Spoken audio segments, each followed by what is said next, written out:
Welcome to Everyday Storytelling. How are you doing today? We are going to be reading a story. But first, we have a special event. Then we are going to be doing the joke of the day, I think. No joke of the day, sorry. Then we are going to be doing the Bible. It's okay. Put it down. Okay. And then we'll do the synopsis with Kim. And we're going to be doing Hinds' Feet on High Places again. I know you guys have enjoyed this book a lot. So I hope you guys really enjoyed this video. Make sure to hit the like button, subscribe, and hit the bell to never miss another video. Hi, Granny Bear. And here's the special event. I am not a special event. Yes, you are. So, happy anniversary, happy anniversary, happy anniversary, happy anniversary, happy anniversary, happy anniversary, happy anniversary, happy anniversary.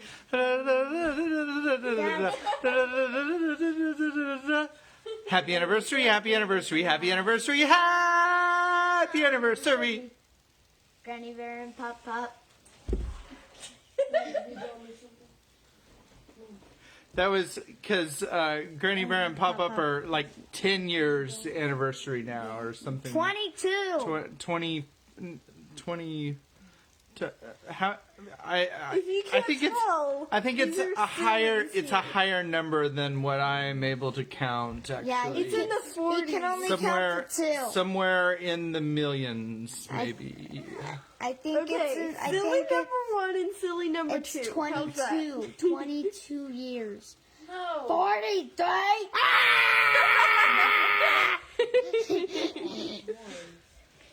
Oh my gosh. So, all right. Now we can read 1 Peter. All right. It's somewhere in the back of this book here. All right. Chapter 4.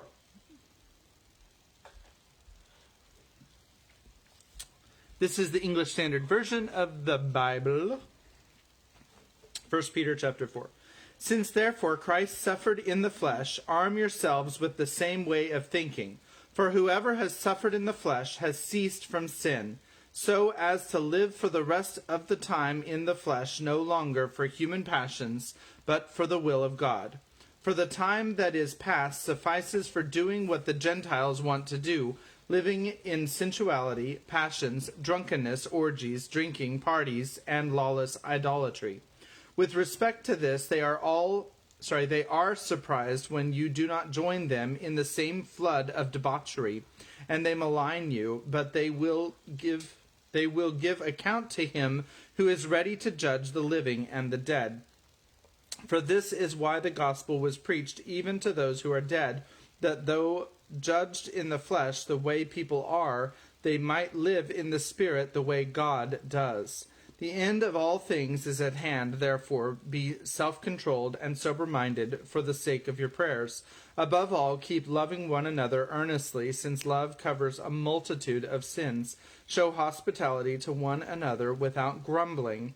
As each has received a gift, use it to serve one another as good stewards of God's varied grace. Whoever speaks, as one who speaks oracles of God. Whoever serves, as one who serves by the strength that God supplies, in order that in everything God may be glorified through Jesus Christ. To him belong glory and dominion forever and ever. Amen. Beloved, do not be surprised at the fiery trial when it comes upon you to test you, as though something strange were happening to you. But rejoice insofar as you share Christ's sufferings, that you may also rejoice and be glad when his glory is revealed. If you are insulted for the name of Christ, you are blessed, because the Spirit of glory and of God rests upon you. But let none of you suffer as a murderer or a thief or an evildoer or as a meddler. Yet if anyone suffers as a Christian, let him not be ashamed, but let him glorify God in that name. For it is time for judgment to begin at the household of God, And if it begins with us, what will the outcome for those who do not obey what will be the outcome for those who do not obey the gospel of God? And if the righteous is scarcely saved, what will become of the ungodly and the sinner? Therefore, let those who suffer according to God's will entrust their souls to a faithful Creator while doing good. That's the end of 1 Peter chapter 4. We have one chapter remaining in 1 Peter, and I hope that you get to enjoy that next time, which will be either Sunday or Monday. It's going to depend on how the kids are feeling after their long weekend. So more to follow. Kimberly is very patiently waiting to provide the synopsis, so here she is. So, in the last few chapters, much fearful, much afraid. Much afraid. I'm gonna get the names down eventually. Much afraid. She goes over, and she had been saved by her neighbor. So she goes over to. Oh, hi, Jessica. She goes over to the shepherds to see if they. Oh, hi, Becca too. Wait, She we goes- have Becca too? What about just regular Becca? We have Dork 1 over here. Yeah, I like it. Daniel, shush. So she goes over to the shepherds to see if she can find the chief shepherd, and he's not over there. So, oh, hi, Granny Bear. So then after that, she goes over to the place where she was gonna meet with the chief shepherd and explains to him what had happened. So, and then she starts up the mountain, and she has two companions, and I think they were Sorrow and her twin sister Suffering. They were like happiness and joy or something like that. She wanted them to be happiness and joy, but they were sorrow and suffering. But she also learned how to hear the song that water sings and the song that flower sings and other things. So she is learning things too. So she's gonna go up the mountain with sorrow and suffering. And I actually have a picture that I drew today. Wow. Nice. Very fancy.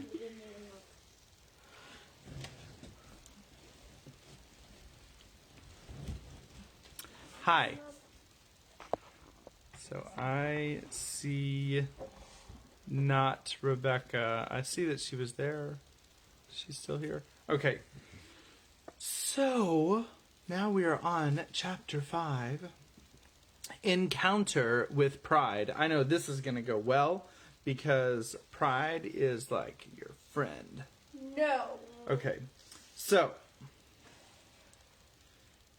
chapter 5, Encounter with Pride.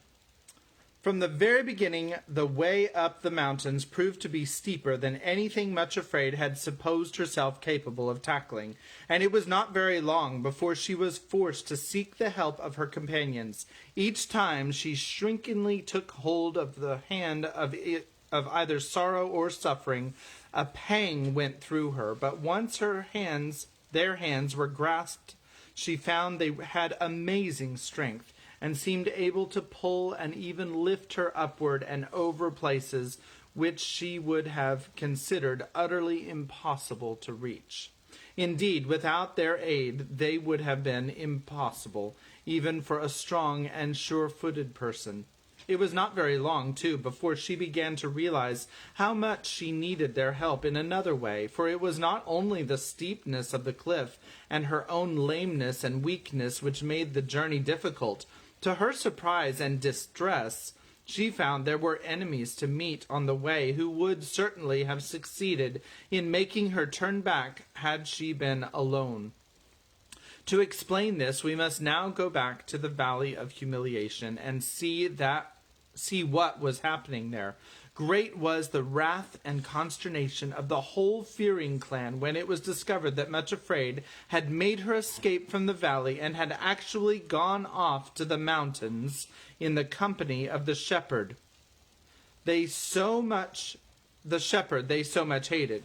So long as she had been just ugly, crippled, and miserable little Much Afraid, her relatives had cared nothing about her. Now they found it quite intolerable that of them all she alone should be singled out in this way and be taken to live on the high places. Perhaps she would be given service in the palace of the great king himself, who was much afraid that this should happen to her while the rest of the family drudged away in the valley of humiliation. It was not that they wanted to go to the mountains themselves, far be it, but it was intolerable that Much Afraid should do so. So it happened that instead of being a little nobody in the eyes of her relatives, Much Afraid had suddenly become the central figure in their interest and thought.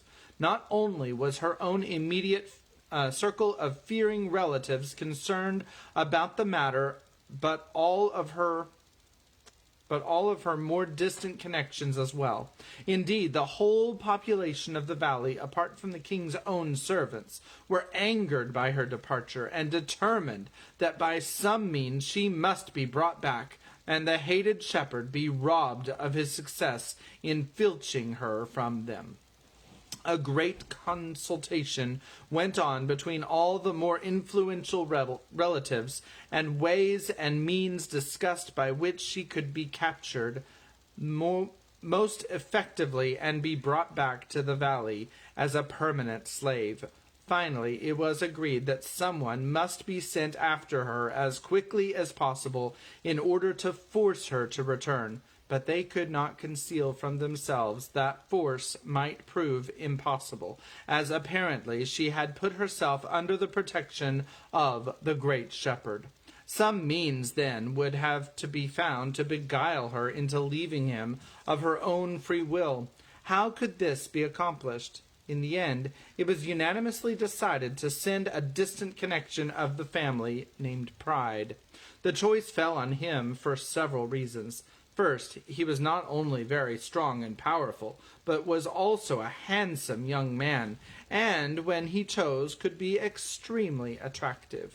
It was emphasized that if other means proved unsuccessful, he was to feel no scruples against exerting all his powers of fascination in order to coax Much Afraid away from the shepherd. Besides, it was a well-known fact that the young man was by nature far too proud to admit defeat or lack of success in any undertaking, and that there would be no giving up on his part until he accomplished his purpose. As everybody knew, to confess defeat and return without Much Afraid would be the last thing possible to Pride. So when he consented to undertake the task, it was felt that the matter was as good as settled. Much Afraid and her two companions, therefore, had only been a few days upon their journey and had made but slow though steady progress, when one morning, on turning a corner of the rocky pathway, Pride was seen striding toward them. She was certainly surprised and discomfited at this unexpected apparition, but not unduly alarmed. This cousin had always so disdained and ignored her very existence that at first it never occurred to her that he would even speak to her, but expected to see him pass by in the same haughty manner as usual. Pride himself, who had been skulking and spying for several hours before he showed himself, was on his part delighted to find that though Much Afraid seemed to be traveling in the care of two strong companions, yet the shepherd himself apparently was not with her. He approached her, therefore, quite confidently, but with a most unusual affability of manner, and, to Much Afraid's great surprise, stopped when they met and greeted her. "Well, cousin Much Afraid, here you are at last. I have had such ado to catch up with you." "How do you do, Cousin Pride?" said poor little simpleton. Much Afraid, of course, ought to have known better than to greet, much less stop and talk to, with one of her own relatives from the valley, but it is rather pleasant, after being snubbed and ignored for years, suddenly to be greeted as an equal. Besides this, her curiosity was awakened. Of course, had it been that awful and detestable Craven, nothing would have induced her to stop and speak with him. Much afraid? Said Pride seriously, actually taking her hand in a kindly and friendly manner. It so happened that at that place the path was not quite so steep, and she had freed her hands from those of both sorrow and suffering. I have made this journey on purpose to try and help you. I do beg you to allow me to do so, and to listen very attentively and seriously. My dear cousin, you must give up this extraordinary journey and come back with me to the valley. You don't realize the true position in which you have put yourself, nor the dreadful future before you. The one who has persuaded you to start this improper journey," Pride could not bring himself even to mention the shepherd by name, "is well known to have seduced other helpless victims in the same way. Do you know what will happen to you, Much Afraid, if you persist in going forward? All those fair promises he has made about bringing you into his kingdom and making you live happily ever afterward will prove false.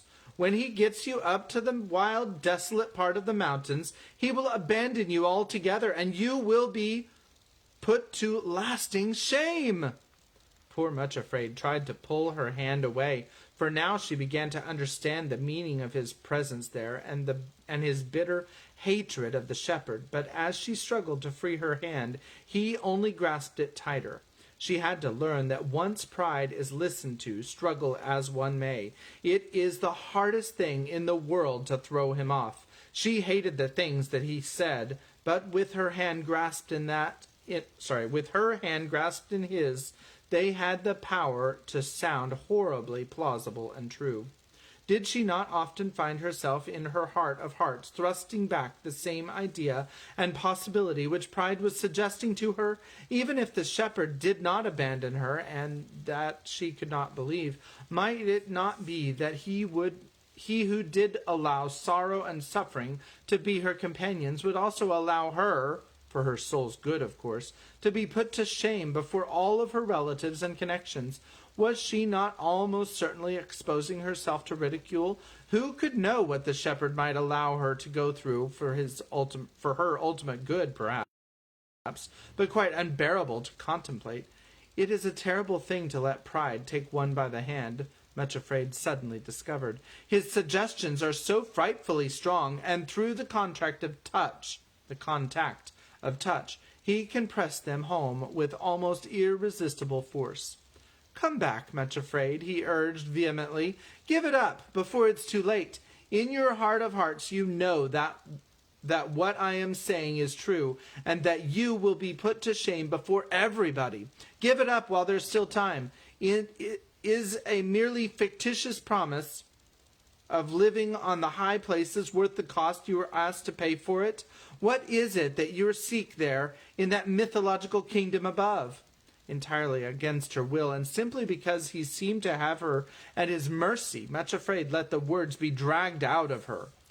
"I am seeking the kingdom of love," she said faintly. "I thought as much," sneered Pride. "Seeking your heart's desire, eh? And now, Much Afraid, have a little pride.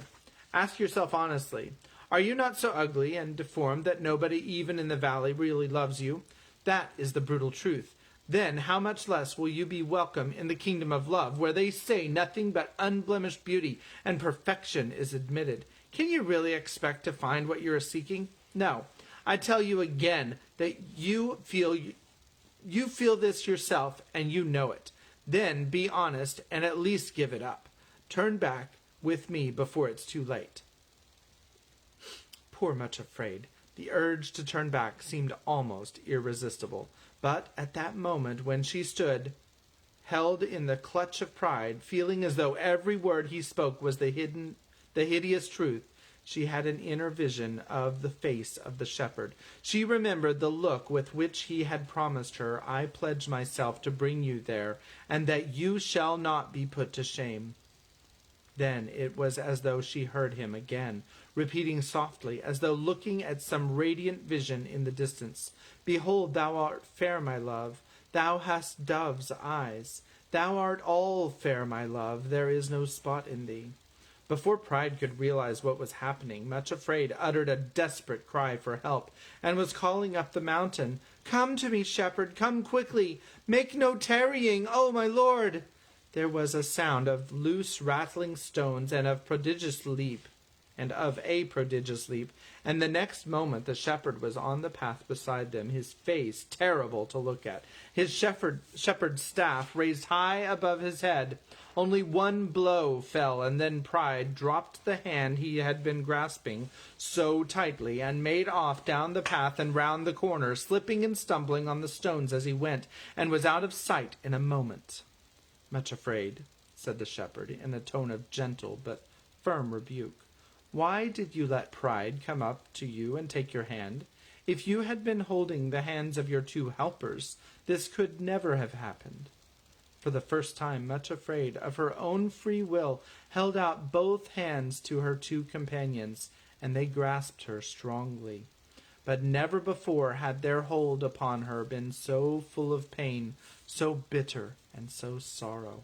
She learned in this way the first important lesson on her journey upward, that if one stops to parley with Pride and listens to his poisonous suggestions, and, above all, if he is allowed to lay his grasp upon any part of one, sorrow becomes unspeakably more unbearable afterward, and anguish of heart has bitterness added to it. Moreover, for a while she limped more painfully than ever had she since leaving the valley. Pride had trodden on her feet at the moment she called for help, and left them more lame and sore than ever. Chapter 6. Detour through the Desert.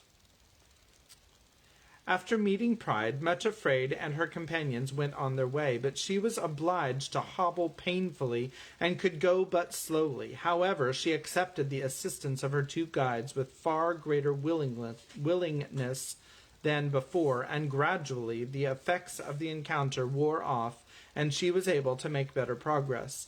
Then one day the path turned a corner, and to her amazement and consternation she saw a great plain spread out beneath them. As far as the eye could see, there seemed to be nothing but desert, an endless expanse of sand dunes, with not a tree in sight. The only objects breaking the monotony of the desert were strange, towering pyramids rising above the sand dunes, hoary with age and grimly desolate.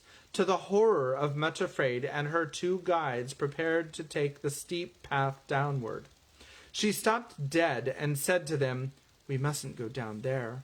The shepherd has called me to the high places. We must find some path which goes up, but certainly not down there." But they made signs to her that she was to follow them down the steep pathway to the desert below. Much Afraid looked to the left and the right, but though it seemed incredible, there was no way possible by which they could continue to climb upward. The hill they were on ended abruptly at this precipice, and the rocky cliffs towered above them in every direction, straight as walls with no possible foothold. "I can't go down there," panted Much Afraid, sick with shock and fear. "He can never mean that. Never. He called me up to the high places, and this is an absolute contradiction of all that he has promised." She then lifted up her voice and called desperately, "Shepherd, come to me. Oh, I need you. Come and help me." In a moment he was there, standing beside her. "Shepherd," she said despairingly, "I can't understand this. The guides you gave me say that we must go down there into that desert, turning right away from the high places altogether. You don't mean that, do you? You can't contradict yourself. Tell them we are not to go down there, and show us another way. Make a way for us, shepherd, as you promised." He looked at her and answered very gently, "That is the path, Much Afraid, and you are to go down there."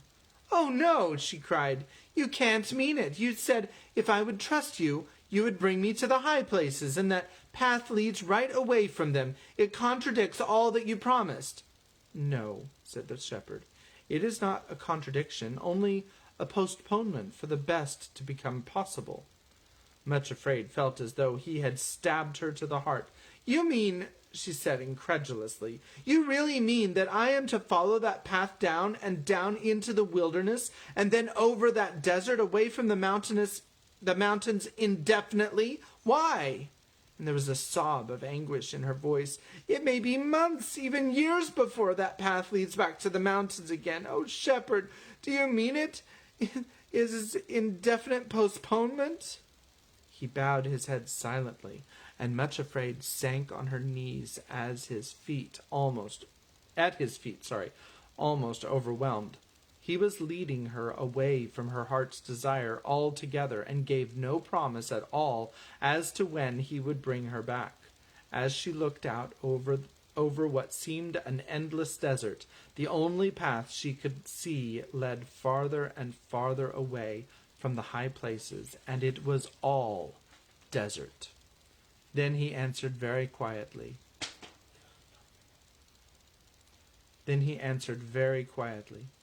"Much Afraid, do you love me enough to accept the postponement and the apparent contradiction of the promise, and to go down there with me into the desert?"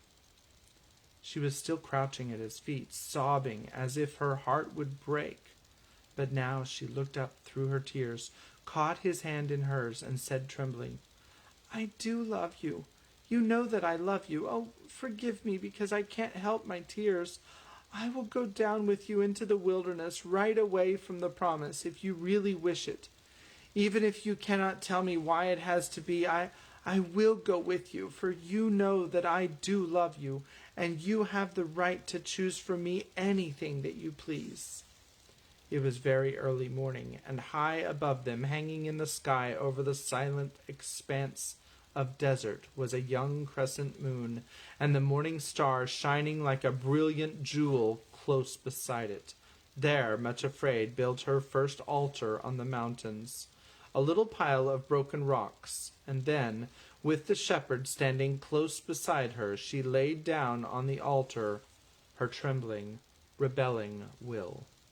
A little spurt of flame came from somewhere, and in an instant nothing but a heap of ashes was lying on the altar. That is to say, she thought at first there were only ashes, but the shepherd told her to look closer, and there among the ashes she saw a little stone of some kind, a dark-colored, common-looking pebble.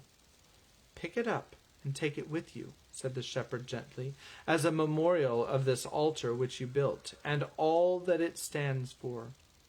Much Afraid took the stone out of the ashes, scarcely looking at it, and feeling that to her life's end she would never need a reminder of that altar, for how could she ever forget it, or the anguish of that first surrender? But she dropped the pebble into a little purse or a bag, which the shepherd gave her, and put it away carefully. Then they began the descent into the desert, and at the first step, Much Afraid felt a thrill of the sweetest joy and comfort surge through her, for she found that the shepherd himself was going down with them. She would not have sorrow and suffering as her only companions, but he was there too. As she started down the path, he began a song which Much Afraid had not heard before, and it sounded so sweet and comforting that her pain began to melt away. It was as though the song suggested to her a part at least of the reason for this strange postponement of all her hopes. This is the song he sang. The Closed Garden. "A garden closed art thou, my love, where none thy fruits can taste, a spring shut up, a fountain sealed, an orchard run to waste. Awake, north wind, and come thou south, blow on my garden fair, that all the spices may flow out, and perfume on the air." Canticles 4:12-16. They reached the desert surprisingly quickly, because although the path was very steep indeed, Much Afraid was leaning on the shepherd, and did not feel her weakness at all. By the evening of that same day they were down on the pale sand dunes, and walking toward some huts built in the shadow of one of the great pyramids, where they were to rest that night. At sunset, when the sky burned fiery red over the western rim of the desert, the shepherd led, much afraid, away from the huts to the foot of the pyramid.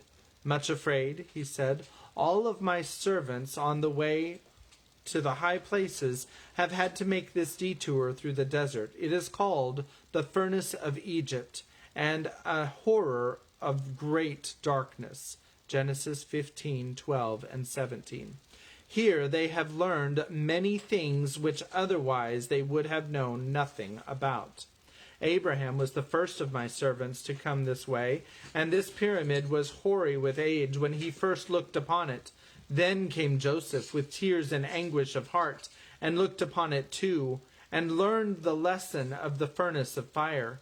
Since that time an endless succession of my people have come this way. They came to learn the secret of royalty, and now you are here, much afraid. You too are in line of succession, the line of succession. It is a great privilege, and if you will, you also may learn the lesson of the furnace and of the great darkness, just as surely as did those before you. Those who come down to the furnace go on their way afterward as royal men and royal women, princes and princesses of the royal line. Much afraid looked up at the towering pyramid, now shadowy and black against the sunset sky, and desolate as it looked in the waste of desert. Yet it seemed to her to be one of the most majestic objects she had ever seen. Then, all of a sudden, the desert was full of people, an endless procession of them. There was Abraham himself and Sarah his wife, those first lonely exiles in the strange land. There was Joseph, the betrayed and wounded brother who had been sold into slavery, who, when he wept for his father's tent, saw only the alien pyramid. Then, one after another, she saw a great host which no man could number, stretching across the desert in an endless time. The last one in the line held out a hand which she took, and there she was in the great chain herself. Words came to her ears also, and she heard them quite plainly. Fear not, much afraid, to go down into Egypt, for I will there make of thee a great nation. I will go down with thee into Egypt, and I will also surely bring thee up again. Genesis 46:3. After this, they went back to the huts to rest that night. In the morning the shepherd called, much afraid, again, and led her away. But this time he opened a little door in the wall and the wall of the pyramid, and took her inside. There was a passage which led to the center, and from there a spiral staircase went up to the floors above. But the shepherd opened another door leading out of the central chamber on the ground floor, and they entered a very large room which looked like a granary. There were great piles of grain everywhere except in the middle. There on the open space men were threshing the different kinds of grain in many different ways, and then grinding them to powder, some coarse and some finer. At one side were women sitting on the ground with hollow, smooth stones before them, grinding the very best of the wheat into the finest possible powder. Watching them for a while, much afraid, saw how the grains were first beaten and bruised until they crumbled to pieces. But still the grinding and beating process continued, until at last the powder was fine enough to be used for baking the best wheat bread. "See," said the shepherd gently, "see how various are the methods used for grinding the different varieties of grain, according to their special use and purpose." Then he quoted, "Dill is not threshed with a threshing instrument, neither is a cart wheel turned about upon the cumin, but dill is beaten out with a staff, and the cumin with a rod. Bread corn is bruised, but no one crushes it forever, neither is it broken with the wheel of a cart, nor bruised with horsemen driving over it." Isaiah 28:27 and 28. As much afraid watched the women pounding the bread corn with their heavy stones, she noticed how long the process took before the fine white powder was finished and ready for use. Then she heard the shepherd saying, I bring my people into Egypt, that they too may be threshed and ground into the finest powder, and may become bread corn for the use of others.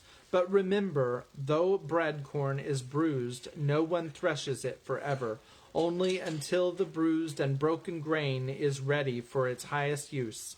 This also cometh forth from the Lord of hosts, which is wonderful in counsel and excellent in working. Verse 29. After this, the shepherd took her back to the central chamber, and they ascended the spiral staircase, twisting up and up into the darkness above. There, on the next floor, they came to another and smaller room, in the center of which stood a great wheel, flat like a table. Beside it stood a potter who wrought a work on the wheel. As he spun the wheel, he fashioned his clay into many beautiful shapes and objects. The material was cut and kneaded and shaped as he saw fit, but always the clay lay still upon the wheel, submitting to his every touch, perfectly unresisting. As they watched, the shepherd said, In Egypt, too, I fashion my fairest and finest vessels, and bring forth instruments for my work according as I see fit. Jeremiah 18. Then he smiled and added, Cannot I do with you, much afraid, as this potter? Behold, as the clay is in the hand of this potter, so are you in my hand. Jeremiah 18:6. Last of all, he took her up the stairway to the highest floor. There they found a room with a furnace in which gold was being smelted and refined of all of its dross. Also in the furnace were rough pieces of stone and rock containing crystals. These were put in the great heat of the oven and left for a time. On being taken out, behold, they were glorious jewels, flashing as though they had received the fire into their very hearts. As Much Afraid stood beside the shepherd, looking shrinkingly into the fire, he said the loveliest thing of all. O thou afflicted, tossed with tempest, and not comforted, behold, I will lay thy stones with fair colors, and lay thy foundations with sapphires, and I will make thy windows of agates, and thy gates of carbuncles. Sorry. I was adding a syllable in that. It's like, that doesn't sound right. Carbuncles. I'm going to start the sentence over again so that we can get it all together. And I will make thy windows of agates, and thy gates of carbuncles, and all thy borders of pleasant stones. Isaiah 54:11. Then he added, My rarest and choicest jewels, and my finest gold are those who have been refined in the furnace of Egypt. And he sang one verse of a little song. I'll turn my hands upon thy heart, and purge away thy dross. I will refine thee in my fire, remake thee at my cross. They stayed at the huts in the desert for several days, and Much Afraid learned many things which she had never heard before. One thing, however, made a special impression upon her. In all that great desert there was not a single green thing growing, neither tree nor flower nor plant, save here and there a patch of straggly gray cacti. On the last morning she was walking near the tents and huts of the desert dwellers, when in a lonely corner behind a wall she came upon a little golden yellow flower growing all alone. An old pipe was connected with the water tank. In the pipe was one tiny hole through which came an occasional drop of water. Where the drops fell one by one, there grew the little golden flower, though where the seed had come from, Much Afraid could not imagine, for there were no birds anywhere and no other growing things. She stopped over the lonely, lovely little golden face, lifted up so hopefully and so bravely to the feeble drip, and cried out softly, What is your name, little flower? For I never saw one like you before. The tiny plant answered at once in a tone as golden as itself, Behold me, my name is Acceptance with Joy. Much Afraid thought of the things which she had seen in the pyramid, the threshing floor and the whirring wheel and the fiery furnace. Somehow the answer of the little golden flower, which grew all alone in the waste of the desert, stole into her heart and echoed there faintly but sweetly, filling her with comfort. She said to herself, "He has brought me here when I did not want to come, for his own purpose. I too will look up into his face and say, 'Behold me, I am thy little handmaiden, acceptance with joy.'" Then she stooped down and picked up a pebble which was lying in the sand beside the flower, and put it in the purse with the first altar stone.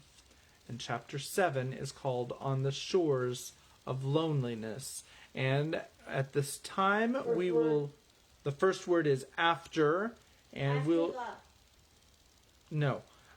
and we will decide if we want to read it. It is 13 pages. So, who says yes? Nope. 13 is a lot. 13 is a lot. All right. And we've got just Granny Bear still left on there. I know Rebecca was there just a second ago, so she might be having some fluttering internet issues. Look what I made. All right, Jay. Now here come the parade of all the things that have been made tonight. JJ Beyblade mold and a clone trooper. All right, so I hope that you're enjoying the story of Much Afraid. I'm going to let it go for now. Let it go.